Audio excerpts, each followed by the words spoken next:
സത്യപ്രതിജ്ഞ ചടങ്ങാണ്.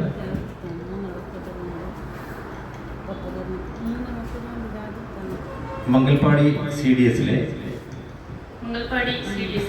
ഭരണസമിതിയിലെ അംഗമായി ചെയർപേഴ്സൺ സ്ഥാനത്തേക്ക്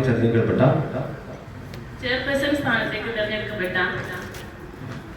ഫാത്തിമത്ത് റുബീന എന്ന ഞാൻ കുടുംബശ്രീ CDS ബൈലോ അനുശാസിക്കുന്ന പ്രകാരം പ്രവർത്തിച്ചു കൊള്ളുമെന്നും തിരഞ്ഞെടുക്കപ്പെട്ടിട്ടുള്ള സ്ഥാനങ്ങൾ CDS ബൈലോ പ്രകാരം സർവ അർഹയാണെന്നും എൻ്റെ അറിവിലും ബോധ്യത്തിലും ഉത്തമ വിശ്വാസത്തിലും സത്യപ്രസ്താവന ചെയ്യുമെന്നും ഈ സത്യപ്രസ്താവനയ്ക്ക് വിപരീതമായ വസ്തുക്കൾ വെളിപ്പെടുകയാണെങ്കിൽ അതിന് അനുസരണമായ സ്വീകരിക്കപ്പെടുമെന്നും നടപടികൾ ഞാൻ വിധേയമായിരിക്കുമെന്നും ഇതിനാൽ സത്യപ്രതിജ്ഞ ചെയ്യുന്നു.